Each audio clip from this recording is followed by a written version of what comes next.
Olá, gente. Hoje eu vou trazer aqui para vocês um artigo sobre tendinopatia glútea, publicado na JOSPT em 2015, e a gente vai fazer essa leitura juntos e entender um pouquinho sobre as características patoanatômicas dessa doença e também as características clínicas que vão ser úteis saber para conseguir direcionar o tratamento de pacientes com esse problema, tá bom? Vou compartilhar aqui na tela agora com vocês e vamos lá estudar juntos.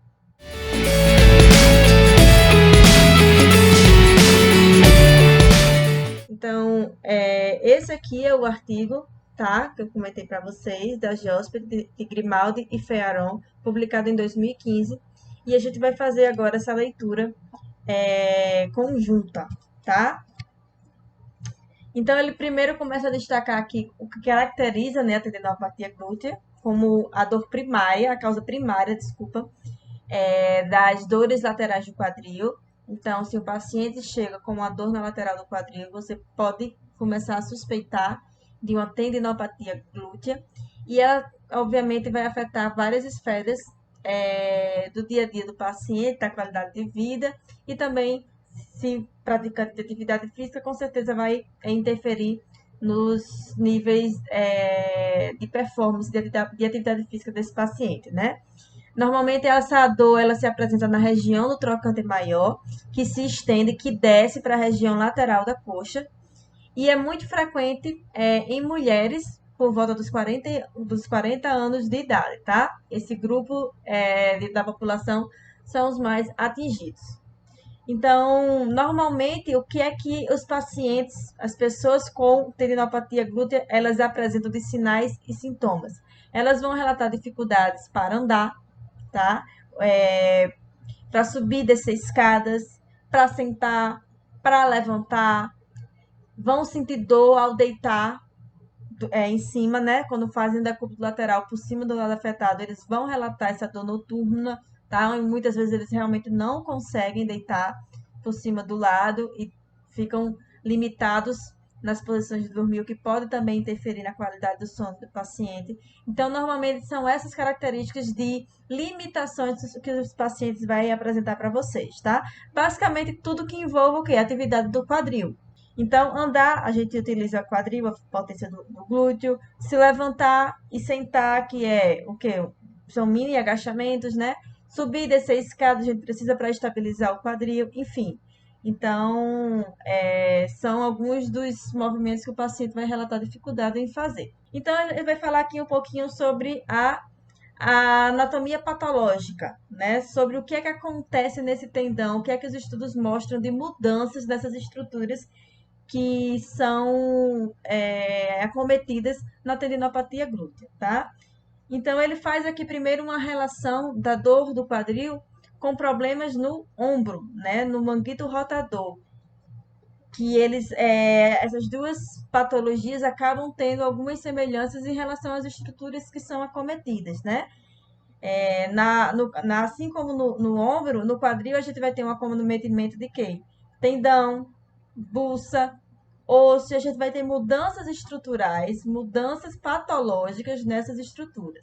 Quem apresenta essa dor na lateral do quadril, ela vai apresentar também uma alteração no tendão, principalmente do glúteo médio e do glúteo mínimo, e também vai ter uma alteração estrutural da bulsa do tendão do glúteo médio, tá? Então o paciente normalmente vai chegar para vocês com alguns exames de imagem, onde vai estar lá descrito tendinite do glúteo médio, bursite da região subtrocantérica, por exemplo, que a gente já vai saber que está possivelmente relacionado ao caso de tendinopatia glútea, tá? Então eu tenho mudanças estruturais no tendão do glúteo médio e do glúteo mínimo, tá? Deixa eu marcar aqui para vocês. E também dá mudanças na estrutura da bolsa, tá? Isso já está bem documentado via ultrassom, via ressonância magnética. E ela normalmente vai estar relacionada com dor e com sensibilidade, né, na região do trocante maior. Por isso que é o que? Na lateral do quadril, tá? E aí ele fala que em um estudo com ultrassom de 75 indivíduos com sintomas de dor e de sensibilidade na região do trocante, apenas 8 apresentavam uma mudança estrutural da buça. E, na verdade, a patologia mais predominante era uma alteração do tendão do glúteo médio. Ou seja, não é todos os pacientes com tendinopatia glútea que vão apresentar uma bucite associada a uma mudança estrutural na buça, tá? Realmente depende de cada caso. E, em casos mais graves, a gente vai ter realmente rupturas desse tendão acontecendo principalmente nas porções mais profundas, que ele vai explicar um pouquinho disso, né? O tendão tem uma camada mais profunda e tem uma camada mais superficial. Então, essas rupturas acabam acontecendo mais na parte profunda e na porção anterior do tendão. E quando essa patologia na pulsa, né, ela estava presente, normalmente ela acontecia na buça trocantérica ou na buça subglútea máxima. Então, as mudanças histopatológicas vistas tanto no tendão como na buça, em pacientes com essa dor lateral no quadril, são consistentes com mudanças degenerativas observadas em outras tendinopatias, né? Elas apresentam essa mudança de estrutura em relação à matriz, em relação ao tipo de colágeno. Eu tenho um aumento do número de vasos e terminações nervosas daquele tendão, que torna esse tendão mais sensível, que é uma característica de quê? Um tendão que está sendo sobrecarregado, lesionado, e aí eu tenho uma falha na cicatrização desse tendão e eu acabo tendo esse depósito de colágenos tipo 3, por exemplo.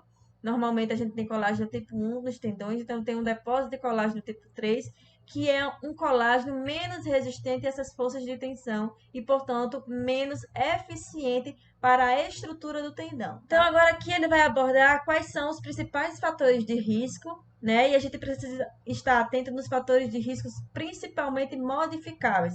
O que é que a gente pode intervir como prevenção ou até mesmo como proposta de reabilitação, de tratamento na fase inicial para evitar que eu tenha um aumento do problema, um aumento da intensidade da dor e aí sim conseguir gerar alívio de dor e trabalhar a função desse quadril, né? Então, ele fala que tem vários, né, fatores de risco. A gente já falou de dois lá logo no início, que são o quê? Mulheres, na idade aí da faixa de 40 anos de idade, tá? São fatores o quê? Não modificáveis, a gente não tem como mudar o sexo, e não tem também como alterar a idade, né? Então, fazer o quê? Estamos mais propensas, mulheres acima de 40 anos, tá? E aí ele também traz um dado interessante, que a prevalência de dor na lateral do quadril, ela também é mais frequente em pessoas que apresentam dor lombar, tá? Então, a dor lombar, ela entra como um fator de risco para a tendinopatia glútea. A gente sabe que tem uma relação ali de estabilidade do quadril com o nível com a estabilização, desculpa, do tronco, né, da região lombar. Então, ele mostra que eu tenho sim uma maior prevalência, uma maior chance de desenvolver o problema em pacientes que apresentam dor lombar. E quanto maior a duração dessa dor lombar crônica, eu também tenho uma maior incidência. Tá? Tem uma diferença aí entre prevalência e incidência, tá? A prevalência é a probabilidade de acontecer pela primeira vez. E a incidência é de quantas vezes aquilo vai se repetir. E isso pode estar relacionado ao fato de que a disfunção glútea, ela está sim associada com dor da sacroiliaca e com dor lombar. Então, normalmente, nos protocolos de tratamento de sacroileite, nos protocolos de tratamento de dor lombar, a gente tem que fazer o quê? Uma intervenção a nível de quadril, né? Seja com ativação para alguns pacientes, seja com algum nível de diminuição da atividade glútea de outros, enfim, vai depender de cada paciente, tá? Outro fator de risco é em relação à morfologia da pelvis feminina, tá? A gente sabe que as mulheres apresentam um quadril mais largo. Então, é uma hipótese, tá? De que esse seja um possível fator de risco também para a tendinopatia glútea. Além disso, também a presença de coxa vara, né? E um maior offset trocantérico, que é a distância do trocante maior em relação ao corpo do fêmur, tá? Vamos dizer assim, quanto mais embaixo esse trocânter for, maior a probabilidade também de se desenvolver tendinopatia glútea, porque eu acabo tendo um alargamento do tendão, um estresse de tensão sobre o tendão maior. E aí ele fala que a maioria das evidências, dos estudos, eles falharam em identificar quais são possíveis fatores de riscos modificáveis, potenciais, né, ou desequilíbrios com relação, por exemplo, à força, déficit de flexibilidade. Então, a gente não tem estudos que, até pelo menos até 2015, né, que façam essa relação. Tipo, a terceira parte aqui que ele vai trazer em relação ao diagnóstico, quais são os testes clínicos que a gente pode fazer nesses pacientes, né?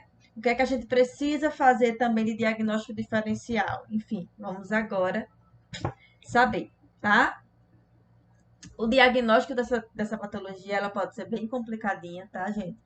Vocês vão ver um pouquinho mais pra frente que não existe testes clínicos com uma boa acurácia para descartar ou para incluir, né, ou para confirmar uma tendinopatia glútea, é mais feito mesmo por exclusão, né? A gente exclui outras condições, se não sobrar nada, aí a gente desconfia da tendinopatia glútea, tá?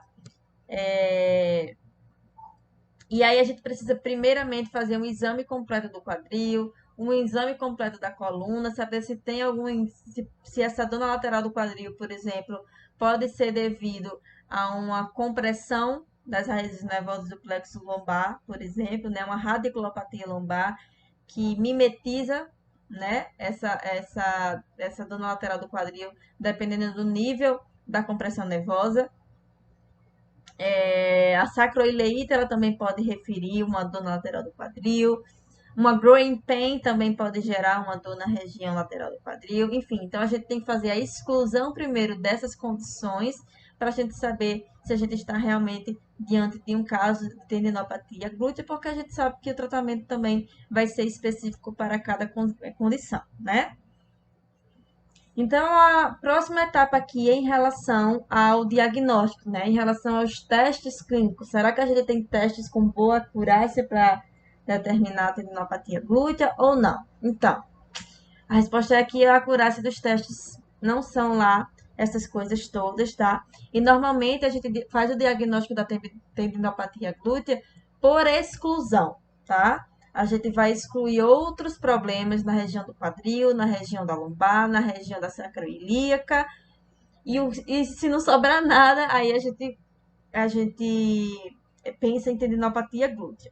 Mas aí ele traz aqui uma revisão, uma meta-análise, né, dos testes ortopédicos feita por Raymond et al. E essa meta-análise ele traz como alguns possíveis testes para a gente estar aplicando nos pacientes a fim de tentar direcionar o diagnóstico, né? Com o single leg stance, que é o apoio unipodal, né? E também a rotação medial e lateral resistida e a abdução resistida. Só que tem um porém aí. Qual é o porém? O porém é que esses testes, eles têm algumas limitações em relação à sua execução. Por exemplo, os testes de rotação resistida, eu não tenho uma reprodutibilidade intra-avaliador tão boa, porque a resistência que eu coloco é diferente, por exemplo, da resistência de um outro avaliador. E aí isso pode acabar comprometendo um pouquinho da acurácia desse teste, tá bom? E o outro problema em relação ao single leg stance é que esse teste ele é realizado de formas diferentes entre os estudos, o que prejudica a gente comparar um estudo com outro se eu tenho metodologias diferentes aplicadas, tá bom? Outros testes que ele inclui também, fora dessa meta-análise, que foram feitas em estudos posteriores, é o teste de Ober e o teste de Fadi não, desculpa, o teste de flexão, abdução e rotação externa, tá? Fadi é o oposto, gente, foi mal. E o teste de Ober, tá? Então, eu botei aí o single leg stance, como possíveis testes para ser realizados nesses pacientes com tendinopatia glútea, né? Single leg stance, que é o apoio unipodal, a abdução e rotação medial e lateral resistida, o teste de flexão, abdução e rotação externa, né, que é o Faber, não Fadil, o Faber, e o teste de Ober também, podendo ser aplicado nesses pacientes, tá? Lembrando dessas particularidadezinhas aí que eu vou ter em relação aos testes, a reprodutibilidade do teste, tá bom? E aí o estudo traz aqui como sugestão utilizar o single leg stance realizado no estudo de Leskene et al., tá? Que eu vou ler aqui para vocês, que foi o que esse artigo ele traz como recomendação. Então, eles utilizam uma versão do single leg stance, onde o paciente, para manter o equilíbrio, ele pode ter um leve suporte dos dedos na parede, né? Eu posso dar uma ajudazinha, posso permitir que o paciente segure um pouquinho na parede, sim, tá bom? E aí ele não dita a posição da pelve, não necessariamente tem que estar com aquela pelve bem alinhada. Leskene et al., eles preferem observar apenas se eles conseguem manter a posição vertical do tronco, tá? Ou se o paciente tende a inclinar para frente, para os lados, enfim. E essa posição de verticalidade do tronco, ela deve ser mantida aí por 30 segundos ou até o início da dor, né, na região do trocânter, se essa dor aparecer antes dos 30 segundos. E aí ele fala que para a gente conseguir manter esse tronco vertical, eu preciso de alguma quantidade de adução do quadril na população normal, tá? Eu posso ter uma leve adução que é normal. Porém, para essas pessoas, esse grupo de pessoas que apresentam uma pobre função e resistência dos abdutores do quadril, eu vou ter essa adução mais precoce, uma adução precoce e também uma adução mais exacerbada, que resulta aí na compressão do tendão, gerando uma força tênsio, né, ativa, e aí podendo reproduzir essa dor do paciente. Então, essa é a recomendação.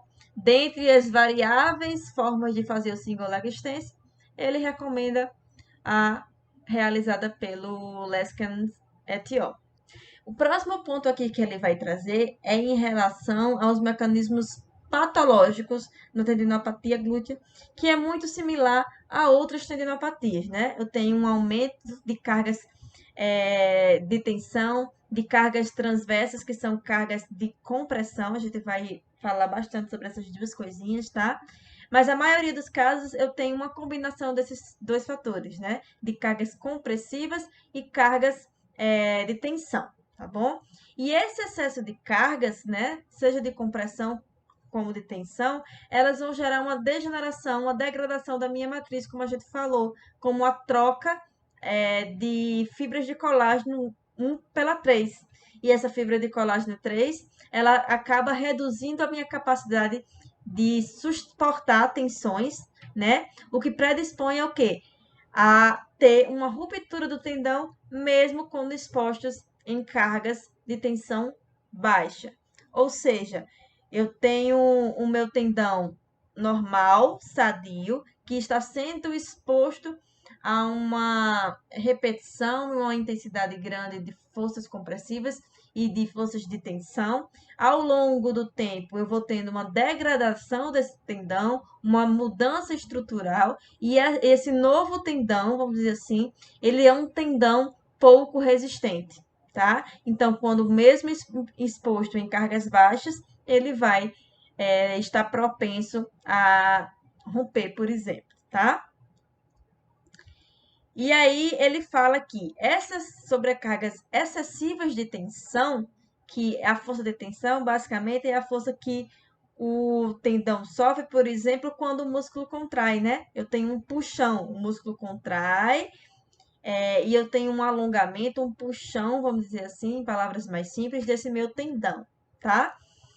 Já as forças compressivas, elas estão relacionadas a forças de tensão que colocam o meu tendão contra a estrutura óssea, nesse caso, o trocânter maior, né?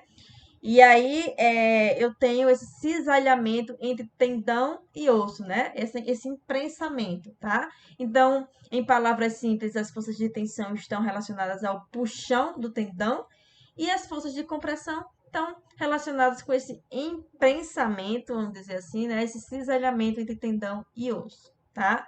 Então, normalmente, quando eu tenho um estiramento muscular, esses estiramentos, eles acabam acontecendo nas junções mais miotendíneas. Já nas tendinopatias, eu vou ter uma maior incidência, né, uma maior lesão na região osteotendínea, tá bom? Aonde o osso se fixa com onde o osso se fixa, onde o tendão se fixa no osso, tá bom? Então, mais uma vez aqui ele vai fazer uma analogia com as tendinopatias do ombro, tá? Especificamente aqui ele vai vai fazer essa relação com as tendinopatias do supraespinhoso, porque eu tenho poucas evidências ainda em relação aos tendões do quadril, tá? Para conseguir explicar esses mecanismos de lesão, então ele vai fazer essa analogia com as fibras do supraespinhoso. E aí ele fala que as fibras profundas do supraespinhoso,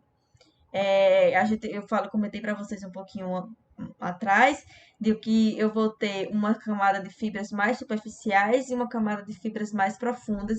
E as camadas superficiais, normalmente, elas são mais expostas à tensão, elas são mais expostas a essa sobrecarga quando eu tenho uma maior força de tensão, carga de tensão, enquanto que as fibras profundas elas vão ser mais expostas quando eu tenho cargas de compressão, tá? E aí ele fala que essas fibras do tendão do supraespinhoso, elas são expostas a essas cargas compressivas quando eu tenho baixas amplitudes de abdução de ombro. Então, quando estou nos meus primeiros graus de abdução de ombro, eu vou ter uma alta carga compressiva, né? Ali entre osso e tendão, entre o tendão e a sua inserção, nesse caso aqui do quadril, seria o glúteo médio, por exemplo, sofrendo o tendão do glúteo médio sofrendo a compressão sobre o trocânter maior, tá? Já quando eu vou aumentando essa minha amplitude de abdução, eu vou tendo uma redução dessas cargas compressivas e vou tendo um aumento das cargas de tensão, tá? Então, à medida que eu for aumentando essa amplitude de abdução, eu vou expondo menos as minhas fibras profundas e vou expondo mais a sobrecarga às fibras superficiais. E aí é onde ele faz essa compreensão, esse entendimento de que as forças de tensão, se elas fossem realmente a principal causa do mecanismo de lesão, as fibras mais acometidas seriam as fibras superficiais. Mas não é o que a gente observa na maioria dos casos. O que a gente observa na maioria dos casos é o quê? As fibras profundas do tendão, do glúteo médio, do glúteo mínimo, principalmente, sendo observados esses processos de maior degeneração ou de rupturas, principalmente. Então, ele fala que possivelmente são as cargas de compressão os principais causadores dessa ruptura, dessa degeneração do tendão, ou seja, acontecendo aí principalmente em amplitudes mais baixas e não nas maiores amplitudes. No dia a dia, quando a gente fala de quadril, a gente expõe o quadril muito mais a movimentos com baixa amplitude do que com altas amplitudes. Quando a gente anda, a gente tem uma baixíssima amplitude de abdução, não é verdade? Quando a gente agacha no dia a dia para sentar numa cadeira, para sentar numa cama, também não são amplitudes de abdução muito altas, né? Ninguém vai agachar fazendo um sumô, por exemplo, né? Então, normalmente a gente trabalha aonde? Nessa faixa de amplitude baixa que gera uma maior sobrecarga, o quê? Compressiva ou de tensão? Compressiva. E aí essas repetições vão gerar essa a alteração das fibras profundas do glúteo médio e também do glúteo mínimo. E aí ele vai tentar entender então por que as mulheres elas acabam tendo mais propensão, né? Quase mais de 2 vezes a mais de chance de desenvolver a tendinopatia, principalmente do glúteo médio. E aí ele fala aqui desse estudo, um estudo recente em relação à anatomia do tendão da inserção do glúteo médio, que observou que em mulheres, normalmente, essa inserção do glúteo médio, ela é menor.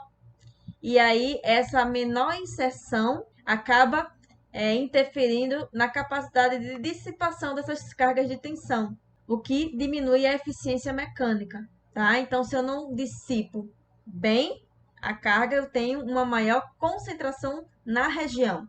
É aquela história de que pressão é igual a força sobre a área. Se eu tenho uma menor área, eu vou ter o quê? Uma maior pressão, tá? Então, isso pode acabar, isso pode ser uma das possibilidades de explicar porque nós mulheres somos mais propensas. E se eu tenho uma ineficiência mecânica devido a essa menor inserção do glúteo médio, é possível que dessas mulheres que apresentem uma menor eficiência do glúteo médio, como o glúteo médio ele é um músculo abdutor, eu acabe gerando o quê? Um aumento da minha adução. E esse aumento da adução, ele gera também um aumento da compressão do tendão contra a inserção, contra o trocante maior. Além desse aumento da força compressiva, os abdutores do quadril, eles geram forças muito grandes quando o meu quadril está em uma posição aduzida. Ou seja, se eu tenho uma ineficiência do glúteo médio, esse meu glúteo médio ineficiente me favorece a ter uma adução maior e quando eu estou em posição de adução, eu tenho uma maior contração, uma maior força dos glúteos médios. Então, além de eu gerar uma maior compressão, eu vou gerar uma maior carga de tensão, porque eu tenho uma maior contração desses músculos também. E aqui nessa imagem ele mostra um pouquinho sobre essas forças de tensão e de compressão. Olha aqui, glúteo médio, glúteo mínimo, os tendões dessas duas estruturas na região do trocânter maior. Quando eu tenho uma contração desses músculos, eu vou ter uma tensão, né, uma força de tensão sendo gerada nesse tendão, puxando. E eu vou ter também aqui, quando o meu quadril está em abdução, uma maior compressão. Imagina que essa estrutura aqui do fêmur, ela está vindo para dentro. Então, essa estrutura aqui na região lateral vai imprensar, eu vou tensionar, né? Eu vou alongar, vamos dizer assim, essas estruturas, como a banda iliotibial. E aí, se eu alongo, eu aumento a compressão em cima aqui da região do tendão e da região também das bursas. Então, por exemplo, por isso que o paciente sente dor quando ele dorme sobre o lado afetado, porque eu aumento essa compressão também, né? O peso do corpo. E uma compressão funcional é justamente quando eu tenho essa adução maior, um alongamento dessa estrutura da banda iliotibial, por exemplo, o que gera esse imprensamento também, tá? A gente vai discutir isso mais um pouquinho lá para frente. E aqui ele fala, ó, por exemplo, a relação entre coxa-vara e um ângulo normal, né? Femoral, da cabeça femoral normal. E essa coxa-vara aqui, eu vou ter esse fêmur, né? Esse trocante, desculpa, em uma posição, vamos dizer assim, mais alta. E essa localização mais alta também favorece uma maior força de compressão. Enquanto que eu tenho essa minha angulação do trocante maior, enfim, da cabeça femoral em uma posição normal, eu vou ter uma força aqui compressiva sendo aplicada de 675 newtons, por exemplo. Já na coxa-vara, eu tenho um aumento dessa força compressiva para 997. Então, é um fator não modificável, mas ele está aqui explicando o motivo, tá? De quem tem coxa-vara acabar tendo mais predisposição a desenvolver essa tendinopatia do glúteo, essa tendinopatia glútea. E aqui ele vai justamente falar agora sobre essa questão da banda iliotibial. Quando eu tenho o meu quadril em adução, eu gero uma tensão, né, devido ao alongamento dessa banda iliotibial. De certa forma, isso é uma vantagem para, vamos dizer assim, um quadril normal, natural. Porque essa pré-tensão eu gero aí uma força elástica que vai me ajudar na contração dos abdutores, tá? Então, eu tenho um acúmulo de energia que vai ser transformado sem eu precisar necessariamente aumentar a minha contração muscular. Porém, em quadris que já apresentam essa predisposição de tendinopatia glútea, e normalmente esses quadris eles já apresentam um excesso de adução, eu vou ter uma pré-tensão maior, eu vou ter também, eu vou diminuir a carga tênctil, porque eu vou diminuir a exigência muscular, porém eu vou ter um aumento o quê? Das cargas compressivas, que a gente viu ali mais em cima, que é uma provável fator causal dessa lesão.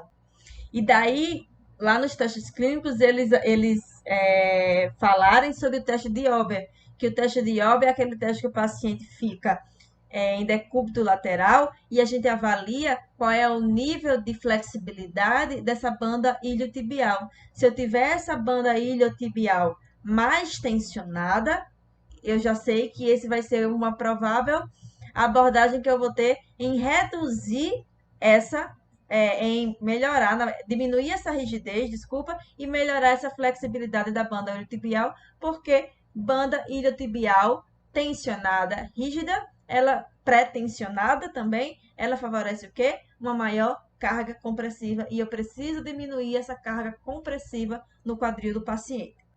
Aqui ele vai trazer alguns númerozinhos em relação à posição do quadril e ao nível de carga de compressão que a banda iliotibial exerce, tá? Então, a 0 graus de adução, né, em posição neutra, eu vou ter apenas aqui, ó, 4 newtons, tá? Sendo aplicado, de força de compressão sendo aplicada contra os tendões pela banda iliotibial. Quando eu faço uma adução de 10 graus, eu tenho esse aumento para 36 newtons. E a 40 graus de abdução, eu tenho um aumento para 106 newtons, tá? Então, mais uma vez, em números, mostrando a influência da banda iliotibial, da pretensão da banda iliotibial, quando o meu quadril está em adução ou quando ele apresenta essa rigidez maior também. E aí, outro ponto interessante que ele traz é em relação se eu vou fazer essa adução passiva ou ativa. Quando eu faço de forma passiva, eu não tenho essa tensão aumentada da banda iliotibial sendo exposta. Quando eu faço de forma ativa, eu tenho, que é normalmente o que o paciente vai fazer no dia a dia dele, né? Ele não vai ter ninguém pegando a perna dele por ele, quando sobe uma escada, quando anda, enfim. Mas quando eu faço de forma ativa, essa tensão, essa compressão gerada pela banda iliotibial é maior do que feito em condições passivas, tá bom? Outro ponto interessante aqui que ele traz ainda sobre a influência da banda iliotibial é em relação ao suprimento, à ajuda que essa banda iliotibial traz na atividade dos músculos abdutores, como a gente falou um pouquinho atrás, né? Então, a força dos músculos abdutores, assim como a estabilidade da pelve, ela é suportada também, né? Ajudada pelos tensionadores da banda iliotibial. Quem são esses músculos? Quem são esses músculos que tensionam a banda iliotibial? O tensor da face lata, o glúteo máximo e o vasto lateral, tá? Esses 3 músculos são os tensionadores da banda iliotibial. E eles suprem em 30% essa força abdutora, que é requerida para sustentar a pelve, por exemplo, no apoio unipodal. E apenas, não, já é uma quantidade bem boa, né? Mas 30%, parece pouco, mas é uma ajuda significativa, tá, gente? E os 70% restantes é que são desenvolvidas pelos abdutores trocantéricos. Os abdutores trocantéricos são o glúteo médio e o glúteo mínimo, tá? Então, quando eu faço lá o apoio unipodal, 70% da força vem do glúteo médio e do glúteo mínimo, porém os 30% que faltam vêm dos tensionadores da banda iliotibial, que são o vasto lateral, o glúteo máximo e o tensor da face lata. Aqui nesse desenho ele mostrou o tensor da face lata, ok?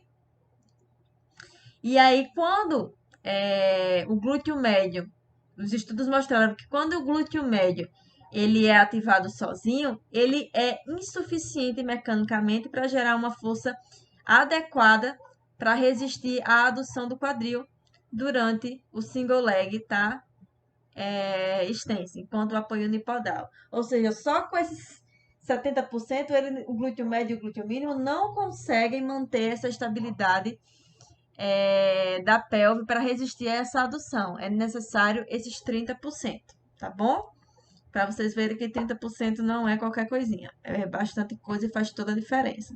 Então, se eu tiver uma fraqueza ou uma atrofia desses músculos abdutores trocantéricos, glúteo médio e glúteo mínimo, eu posso acabar exigindo o quê? Uma maior contribuição dos tensionadores da banda iliotibial. E a gente sabe que se eu tensiono mais a minha banda iliotibial, eu aumento o quê? A carga compressiva. Eu vou aumentar tanto a adução, como eu vou aumentar as forças compressivas. Nesses pacientes que apresentam tendinopatia glútea sintomática, foi observado também o quê? Uma maior infiltração de gordura, tá? Do glúteo médio e glúteo mínimo. E esse é um sinal clássico, tá? Quando eu tenho uma atrofia do músculo, uma perda de uso, de atividade do músculo, eu acabo havendo uma maior deposição de gordura, porque teoricamente aquele, vamos dizer assim, aquele músculo não está contraindo e não está queimando as calorias, tá? Então eu acabo tendo uma maior infiltração de gordura, tá? Infiltração de gordura é um sinal clássico de atrofia muscular. Quando a gente fala de low back pain, de dor lombar, a gente fala de depósito de gorduras, por exemplo, nos multifídeos, que são os músculos que normalmente têm uma dificuldade, uma alteração, vamos dizer assim, na sua atividade, tá bom? Então, já fica aí bem documentado justamente que esses pacientes que apresentam tendinopatia glútea sintomática vão ser observada essa atrofia de glúteo médio e glúteo mínimo, isso é bem comum. Porém, em relação ao glúteo máximo, a gente já não tem tanta informação assim de presença de atrofia, tá? A atrofia do glúteo máximo foi observada, por exemplo, em apenas um quadril em pacientes que apresentavam essa dor na lateral do quadril, tá? Então, realmente é muito mais comum glúteo médio e glúteo mínimo atrofiado do que glúteo máximo. E eu vou ter uma hipertrofia do tensor da face lata, tá? A gente sabe que o tensor da face lata, ele é o quê? Um dos tensionadores, né? Então, ele vai ser bem exigido, já que eu vou ter aí uma ineficiência dos abdutores trocantéricos e uma maior exigência desses tensionadores da banda iliotibial, tá bom? Outro ponto interessante da gente saber é sobre os possíveis padrões de movimentos alterados, disfuncionais, apresentados por esse grupo de pacientes. Então, a literatura em si, ela não traz, não confirma nenhuma normalidade, tá? Não tem estudos ainda que comprovem isso, nesse grupo de pacientes, né? De aberrações de movimento nesse grupo de pacientes. Porém, ele traz aqui algumas observações clínicas, tá? Então, foi observado o quê? Que esses pacientes apresentam uma maior adução, que a gente já tinha comentado ali, em exercícios bilaterais, tanto bilaterais, tá? Como o agachamento em si, o avanço, o sentar e levantar, como também em movimentos unipodais, como subir e descer escada, o apoio unipodal, o agachamento unipodal e também os saltos e aterrissagens unipodais, tá? Em pacientes que não têm tanta dor assim, ou que são mais condicionados, né? Já tem um nível de atividade física mais elevada, é provável que essas deficiências dos padrões de movimentos só sejam observadas em tarefas realmente mais extenuantes, né? De maior sobrecarga, tá? Em exercícios mais simples, em movimentos mais simples, talvez a gente não observe essa alteração. E aí ele finaliza essa parte resumindo um pouquinho de tudo isso que a gente já falou, né? A combinação dessa insuficiência dos abdutores do trocantéricos, glúteo médio e glúteo mínimo, o aumento da contribuição dos tensionadores da banda iliotibial, tensor da face lata, o vasto lateral e o glúteo máximo, né? E essa excessiva adução funcional podem representar aí fatores de riscos mecânicos, né, para tendinopatia glútea, uma vez que expõe esse tendão a maior cargas de compressão e também de tensão, tá bom? Então, se a gente observar, o paciente não tivesse tendinopatia glútea, mas a gente observar algum tipo dessas alterações em relação ao excesso de adução, fraqueza de abdutores, enfim, são alguns dos fatores que a gente de risco que a gente pode modificar, né? Que a gente pode agir como prevenção também antes que o problema piore, tá bom? Terminada toda essa parte de entendimento da mecanismo de lesão, de diagnóstico, vamos agora ver o que é que a literatura traz de tratamento, né? Então, ele vai aqui juntar alguns resultados de ensaios clínicos e discutir aqui agora o que é eficiente ou não eficiente, se a literatura tem evidências boas, se não tem em relação ao tratamento. Então, a Angélica já começa aqui dando uma rasteira na gente, dizendo que a melhor abordagem, né, o tratamento mais eficiente, ainda não está bem elucidado, com poucos estudos sobre esse assunto sendo realizados, e os estudos que tem não têm uma evidência assim, uma qualidade tão boa, tá bom? Normalmente os estudos, as intervenções utilizadas, elas abordam o quê? Exercício, né? Terapias de ondas de choque, injeções de corticoide e a cirurgia, tá? Apenas um estudo, olha só, apenas um estudo até 2015 avaliou o efeito de intervenções com exercício em pacientes que apresentavam essa dor na região do trocante maior e também achados positivos nos testes clínicos que a gente já discutiu anteriormente, tá bom? E aí esse estudo ele comparou exercícios em casa com ondas de choque e com injeções de corticoide. E os exercícios, eles resultaram em resultados ruins, tá? Não foi tão eficiente assim. Com apenas 7% dos pacientes relatando melhora em um período de 4 semanas. Porém, esses resultados melhoraram de 7% pulou para 40% após 4 meses e 80% após 15 meses, tá? E o programa de exercícios, ele incluiu o quê? Alongamentos do piriforme, alongamentos da banda iliotibial, tá? Que normalmente expõe esse tendão às cargas compressivas, como a gente já falou. Fortalecimento no plano sagital, tá? Como a elevação da perna, agachamento com a bola na parede, na verdade, desculpa. Extensão na posição prona. E evitou exercícios. Na verdade, ele não evitou, ele não fez exercícios direcionados especificamente para os abdutores, como a gente sabe, por exemplo, né, a abdução lateral, a coxinha. Eles não realizaram exercícios específicos para os abdutores do quadril, tá? Só que ele fala que tem um probleminha em relação a esse programa de tratamento à base de exercícios. Porque uma vez que eu preciso minimizar essas forças compressivas, se eu faço um alongamento da minha banda iliotibial, eu estou gerando o quê? Um estresse maior, uma maior força de compressão, né? Porque eu estou apertando ali, colocando contra o tendão, contra o trocante maior. E aí, na verdade, eu tenho que evitar o alongamento da minha banda iliotibial para não gerar ainda mais compressão, tá bom? E aí, esses 80% após 15 meses, a gente fica em dúvida se realmente foi a intervenção com exercícios ou se foi o curso natural da doença que foi melhorando ao longo dos 15 meses, né? Mais de um ano, tá? Então, talvez esse programa de exercício foi apenas um estudo, não foi, talvez não tenha sido realmente tão eficiente pela proposta dos exercícios que ele traz, tá? Tudo hipóteses, tá bom?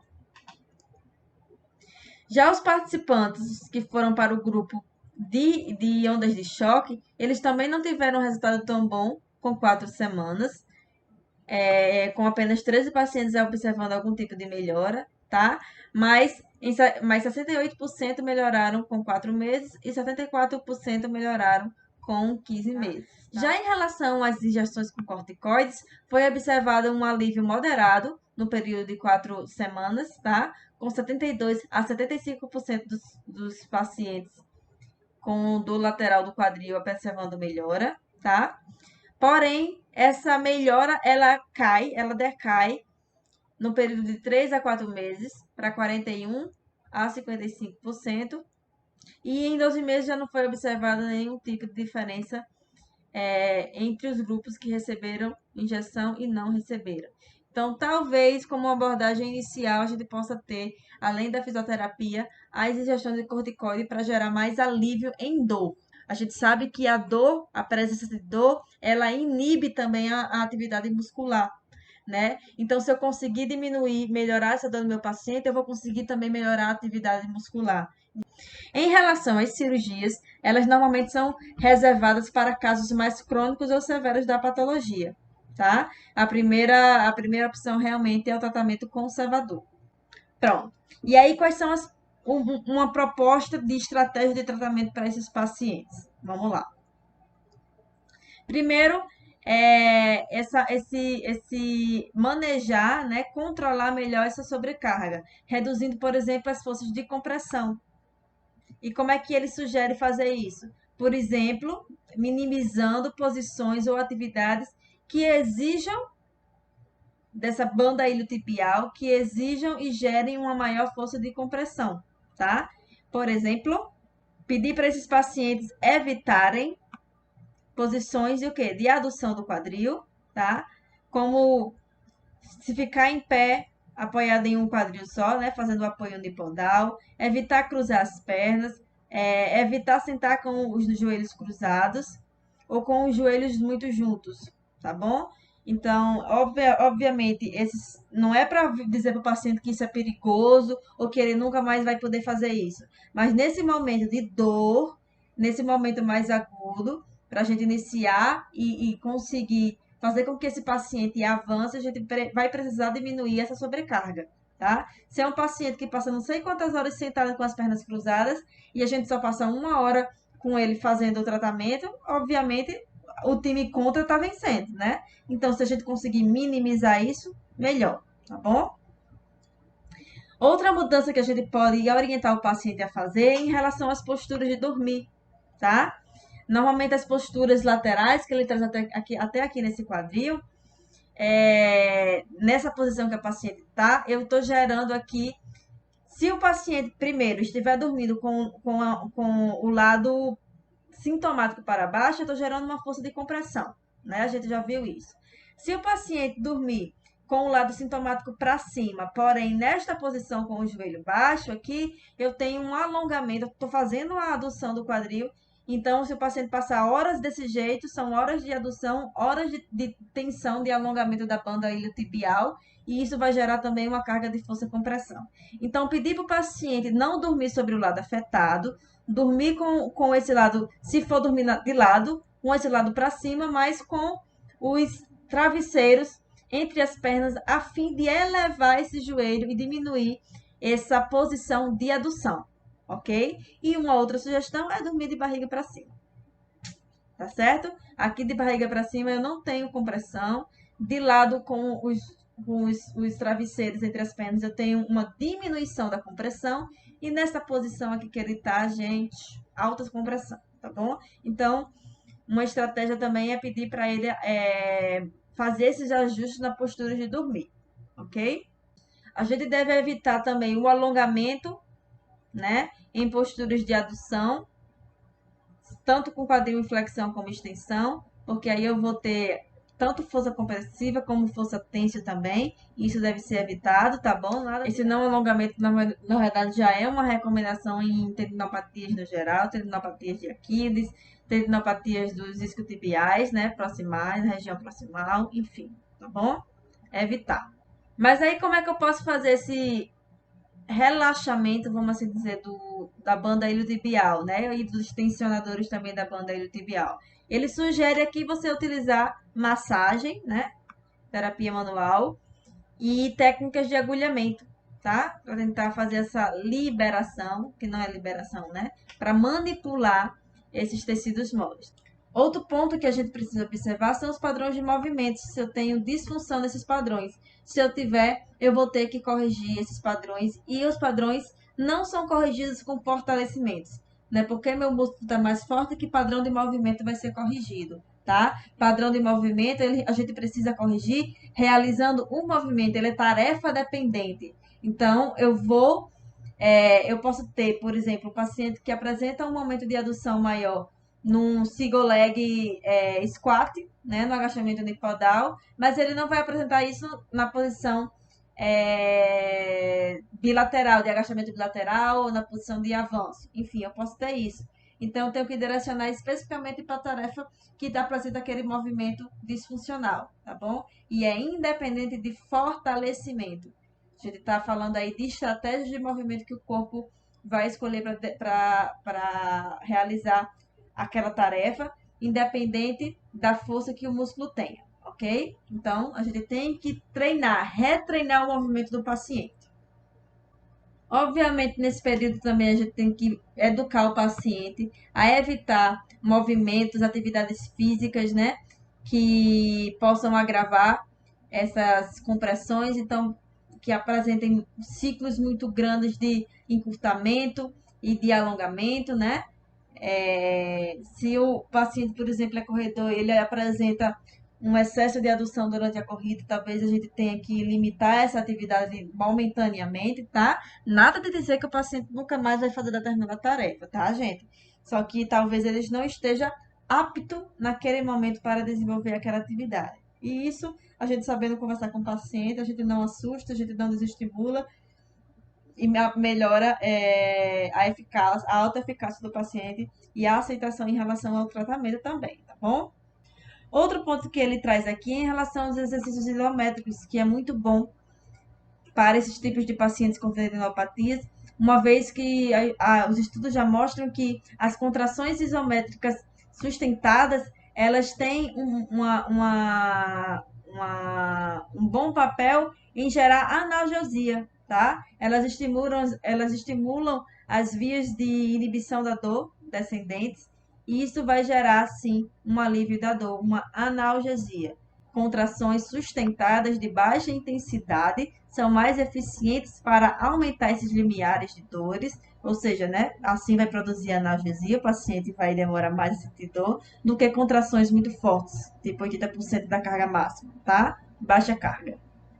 Em relação à tendinopatia glútea mesmo, especificamente, a gente não tem estudos em relação a essa contração isométrica, mas ele traz dados aqui de estudos feitos para tendinopatia patelar, né, que a gente tem muito mais evidência em relação a isso. E aí, em um dos artigos, os autores mostraram que 45 segundos de contração isométrica, a 70% da contração máxima, ela provê um alívio de dor do tendão aí quase que completa, tá? Imediatamente e por pelo menos 45 minutos depois que a gente finaliza a contração. Porém, a dose ideal ela ainda não é bem determinada, vai depender muito do tipo de paciente. Pacientes mais jovens, mais condicionados, eles vão aguentar mais carga, pacientes mais descondicionados vão aguentar menos cargas, enfim, tá bom? Então, para esses pacientes que apresentam dor, né, elevada, nos casos de tendinopatia glúteas, a gente vai preferir o quê? Isometria de baixa intensidade dos abdutores trocantéricos, tá bom? E essas cargas isométricas mais altas a gente vai evitar ou vai realizar apenas em casos específicos em que a gente observar alguma resposta benéfica dos pacientes, tá? Mas isso deve ser feito com muito cuidado. Uma vez que a gente sabe também o excesso de contração dos músculos abdutores podem aumentar também a minha carga tênsio, né? Então, se meu paciente está muito sintomático, apesar de a carga tênsio não ser tão elevada, ela pode mesmo ser gerar dor uma vez que eu estou com um tendão não normal, um tendão patológico. Esses exercícios isométricos de baixa carga, de baixa intensidade, eles podem ser realizados nas posições de decúbito lateral, obviamente com o lado lateral, com o lado acometido para cima, para não gerar aquela compressão, né, que a gente já falou. Colocando esses travesseiros entre as pernas também, para eu diminuir, para eu não gerar um momento de adução, né? Deixar mais em posição neutra e uma ligeira abdução mesmo, a fim de evitar essa força de compressão, tá? Então, lembrar desses detalhezinhos quando eu for realizar esses movimentos de isometria, tá? Nada de deitar sobre o lado afetado, lado para cima, coloca o lado comedido para cima e coloca lá os travesseiros entre as pernas a fim de melhorar e dar mais conforto, diminuindo as forças de compressão, tá bom? Para patologias bilaterais, que podem ocorrer também, aí a gente vai ter que realizar na posição supina, tá? Com uma ligeira abdução dos quadris. Por exemplo, barriga para cima, joelhos dobrados, coloca uma resistência aqui elástica para o paciente fazer, sustentar, na verdade, essa resistência da banda elástica, tá bom? A gente também pode fazer em posições em pé, tá? Com ligeira abdução, enfim, em várias formas a gente conseguir fazer. Mas além de gerar a melhora da dor, o alívio da dor e o recrutamento da musculatura, da atividade muscular, a gente precisa também gerar o quê? Hipertrofia. Lembra que a gente viu que normalmente os pacientes que apresentam tendinopatia glútea sintomática, eles apresentam infiltração de gordura no músculo, ou seja, sinais de atrofia, então a gente precisa gerar o quê? Hipertrofia. E a melhor forma de fazer isso nesses pacientes é utilizando exercícios de baixa velocidade e alta carga, né? Eu preciso de carga para hipertrofiar o meu músculo. E uma sugestão que ele traz é utilizar o deslizamento lateral nas plataformas de deslizamento como o Reformer do Pilates, tá? Exercícios também com peso corporal, né, em pé, eles demonstram ter uma alta atividade de ativação do glúteo médio, tá? Então é melhor realizar exercícios sem peso corporal, porque sem o peso corporal não tem tanta essa atividade. Então exercícios em posição em pé, né, são bem úteis para ativar esse glúteo médio. Sempre lembrando que esses exercícios na posição em pé, a gente tem que gerar mais movimento de abdução do que de adução. Então, a gente talvez precise nessas fases mais iniciais, tá? De melhora de dor, enfim, a gente evite exercícios de single leg, tá? Como single leg squat, agachamento unipodal, porque naturalmente esses exercícios já requerem um momento de adução, tá bom? Então, eu vou ter mais compressão e a gente tem que evitar nas fases iniciais, tá? Mais para frente, quando o paciente já tiver mais evoluído, a gente adiciona porque a gente precisa fazer o quê? Reeducação do padrão motor e correção desses movimentos, tá bom? E aqui ele traz para vocês algumas sugestões de exercícios. Exercícios de abdução isométrica de baixa carga, na posição deitada, né?